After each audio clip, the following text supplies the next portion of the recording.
আসছি। আমরা যে ভুলটা করেছি শিক্ষক হিসেবে সূত্রেতে, প্রথম ভুলটা আমরা বলছি ইসরায়েল একটা সন্ত্রাসী রাষ্ট্র। এটা সত্যি না, ইসরায়েল কোন রাষ্ট্রই না। ইসরায়েল কি কোন রাষ্ট্র না? ইসরায়েল আমাদের বাংলাদেশের স্বাধীনতার পর ইসরায়েলকে আমরা রাষ্ট্র হিসেবে স্বীকৃতি দেই নাই। আমরা কোনদিন দিব না, কোনদিন দিতে দিব কাউকে না। বাংলাদেশের কোন সরকার, কোন ধর্মের মানুষ, কোন লোক কখনো এই স্বীকৃতি দিতে দেয় নাই। আমরা কোনদিন দিতে দিব না, ইনশাআল্লাহ। এখানে অনেকে আছেন বিভিন্ন ধর্মের মানুষ, যাদের ধর্ম নাই তারাও আপনাদের সাথে এখন আছে। কেন? কারণ আমরা গণহত্যা কি সেটা বুঝি না। আমি আপনাদেরকে বলতে চাই, আমাদের এখানে আসার কারণ কি?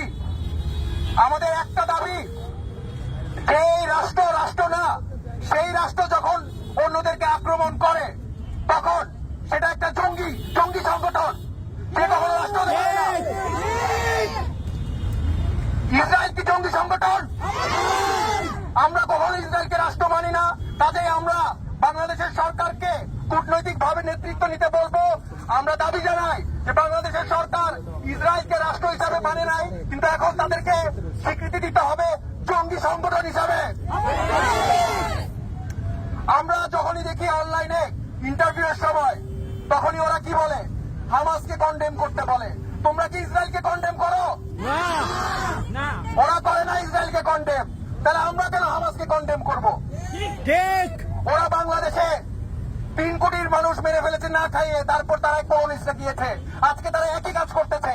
আমরা আমার ছাত্রদেরকে জানাই, আমরা কি ওদের থেকে আর নৈতিকতা শিখবো? না। পশ্চিমাদের নৈতিকতা আমরা শিখবো না। মানবতাকে আমরা কোথার থেকে শিখবো? পশ্চিমাদের থেকে শিখবো না। আমরা মানবতা শিখবো যে আমাদের 8,000 টাকা বেতনে যে ভাইরা প্যালেস্টাইনের জন্য আপনাদের কাছে ডোনেট করেছে, যেই ভাইরার বেতন আপনাদের সিকিউরিটি মামার 8,000 টাকা বেতন, তারপরও আপনাদেরকে ডোনেট করেছে। ফুড পান্ডার ছেলেরা কষ্ট করে কাজ কামায়, তারপরেও তারা প্যালেস্টাইনকে ডোনেট করেছে। তাদের থেকে আমরা মানবতা শিখবো। এই পশ্চিমাদের গণহত্যার মানবতা আমরা জানি না, আমরা শিখতে চাই না। এখন থেকে আমরা বয়কট করে দিলাম পশ্চিমাদের মানবতা। আমি ইংলিশে কিছু বলতে চাচ্ছি। আমরা সবসময় আমার স্পিচ শেষ করছি, আমরা যে ভুল দিয়ে একটা শুরু করেছি, ভুল দিয়ে শেষ করি। আমরা বারবার বলি ফ্রি প্যালেস্টাইন। প্যালেস্টাইন কে ফ্রি করে দিবে আপনাদের জন্য? কে করবে? কেউ করবে না। কাদের করতে হবে?